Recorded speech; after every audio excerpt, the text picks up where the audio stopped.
তো নমস্কার বন্ধুরা, ওয়েলকাম টু ইউনিক স্পোর্টস। আবারও একটা নতুন ভিডিও নিয়ে চলে এসেছি। তো বন্ধুরা, সবার প্রথমে তোমাদের বলে রাখি, তোমরা প্রায় সকলেই জানবে যে আজকে আইপিএল 2026-এর মিনি অকশন ছিল। তো এই মিনি অকশনে কিন্তু কলকাতা পুরোপুরি বাজিমাত করে দিয়েছিল। আর এই অকশন থেকে কলকাতা কোন কোন প্লেয়ারকে কত টাকা দিয়ে কিনেছে সেইটা কিন্তু তোমাদেরকে আজকের এই ভিডিওতে বলবো। তো বন্ধুরা, আইপিএল মিনি অকশনের কিন্তু প্রথম সেটেই ক্যামেরন গ্রিন এসেছিল। আর এই গ্রিনকে নেওয়ার জন্য কিন্তু আইপিএলের মোটামুটি সবকটা টিমই কিন্তু লাফিয়েছিল। তার মধ্যে কলকাতা তো তাকে টার্গেট করবেই, এটা আমরা জানতামই। আর ঠিক সেই মতো কলকাতা অনেক লড়াই করে 25,20,00,000 টাকা দিয়ে ক্যামেরন গ্রিনকে 2026 আইপিএলের জন্য নিজেদের টিমে সামিল করে নিয়েছে। কেমন টাইপের প্লেয়ার সেটা কিন্তু আমরা সকলেই প্রায় জানি। আর তার এই মুহূর্তে ফর্ম কিন্তু দারুণ রয়েছে। আর তিনি এই মুহূর্তে কিন্তু সবচেয়ে শ্রেষ্ঠ অলরাউন্ডারও বলতে পারো। ব্যাটিংও দুর্দান্ত করেন আর বোলিংও ভালোই করতে পারেন। তো এইটা কিন্তু কলকাতার খুবই ভালো একটা সিদ্ধান্ত ছিল। আর বন্ধুরা, 2026 আইপিএলে কিন্তু কলকাতার হয়ে ক্যামেরন গ্রিনকে আমরা 3 নম্বরে ব্যাটিং করতে দেখতে চলেছি। আর বন্ধুরা, 2026-এ কলকাতার কেমন প্লেইং 11 হতে পারে তো সেইটা নিয়ে কিন্তু কালকের ভিডিওতে আলোচনা করব। বাট আজকের ভিডিওতে বলে দিই কোন কোন আরো প্লেয়ারকে কলকাতা নিয়েছে। আর কলকাতার দ্বিতীয় যেই প্লেয়ারটিকে নিয়েছে সেই প্লেয়ারটি হচ্ছেন ফিন অ্যালেন। আর বন্ধুরা, তোমাদের কিন্তু আগের একটা ভিডিওতে বলেছিলাম যে কলকাতা ফিন অ্যালেনকে কিন্তু টার্গেট করবে।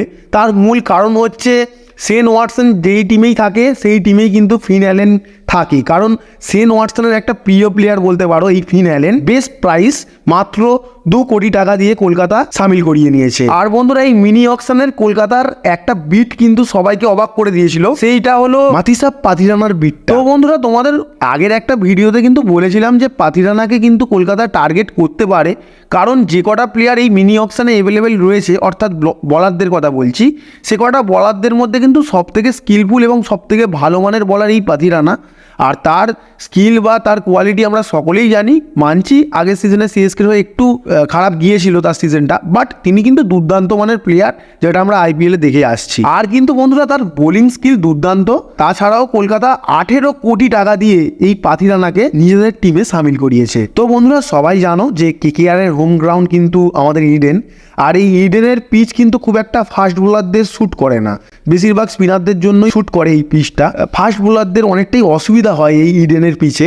বাট পাথিরানা কিন্তু অনেকটা অন্য টাইপের বোলার। তার কাছে কিন্তু একটা অস্ত্র রয়েছে, সেটা হচ্ছে ইয়র্কার।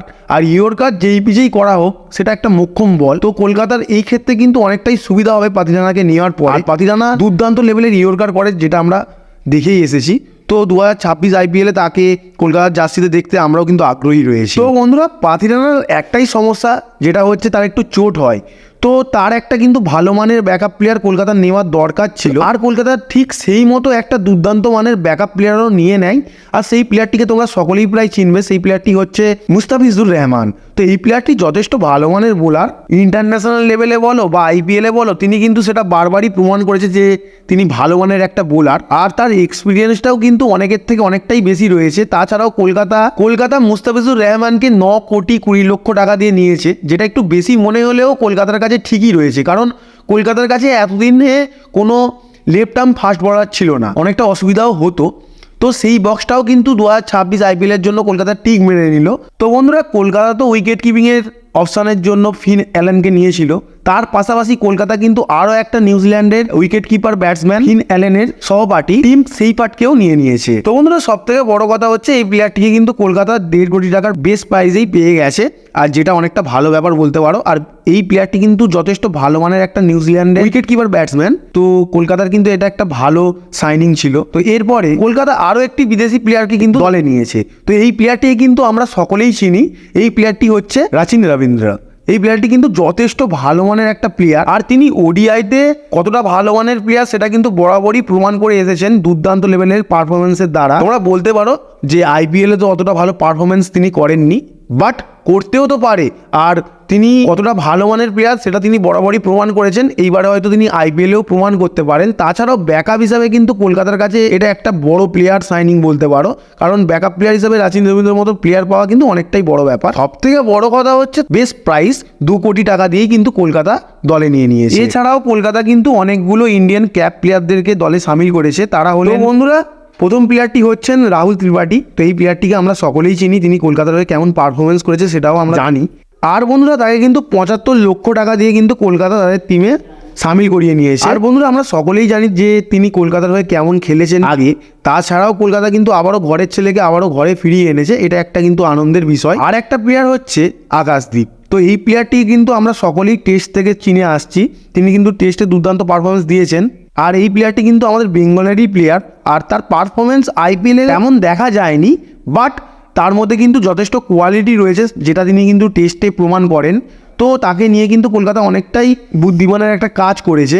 আর কলকাতা কিন্তু তাকে 1 কোটি বেস প্রাইজেই কিন্তু দলে নিয়েছে, এটা কিন্তু একটা ভালো বিষয়। আর আনক্যাপ প্লেয়ারদের মধ্যে কলকাতা কিন্তু অনেকগুলো প্লেয়ারকে দলে নিয়েছে, সেই প্লেয়ারগুলি হচ্ছে, তো আনক্যাপ প্লেয়ারদের মধ্যে প্রথম প্লেয়ারটি হচ্ছেন তেজস্বী সিং। তো বন্ধুরা এই ইয়াং উইকেট কিপার ব্যাটসম্যানকে কিন্তু কলকাতা 3 কোটি টাকা দিয়ে দলে সামিল করেছে। তো এর পরবর্তী প্লেয়ার হচ্ছে কার্তিক তিয়াগি। তো এই প্লেয়ারটিকে কিন্তু তোমাদের মধ্যে অনেকেই চিনতে পারো, এই প্লেয়ারটিকে কিন্তু আগের বারের আইপিএলে আমার এই চ্যানেলে কিন্তু আমি আলোচনা করেছি এই প্লেয়ারটিকে নিয়ে। আর তিনি কিন্তু যথেষ্ট ভালো গতিতেই বল করে, যেটা কিন্তু অনেকটাই গতি। আর তাকেও কিন্তু কলকাতা 30 লক্ষ টাকা দিয়ে দলে নিয়েছে। তার পাশাপাশি সার্থক রঞ্জন, প্রশান্ত সোলাঙ্কি আর দাস কামরার মতো ডোমেস্টিক খেলা প্লেয়ারদেরকেও কিন্তু কলকাতা দলে সামিল করেছে 2026 আইপিএলের জন্য। তো বন্ধুরা কলকাতা এই মিনি অকশন থেকে কিন্তু 13টি প্লেয়ারকে নিয়েছে এবং দুর্দান্ত মানের কিন্তু কাজ করেছে বলতে পারো।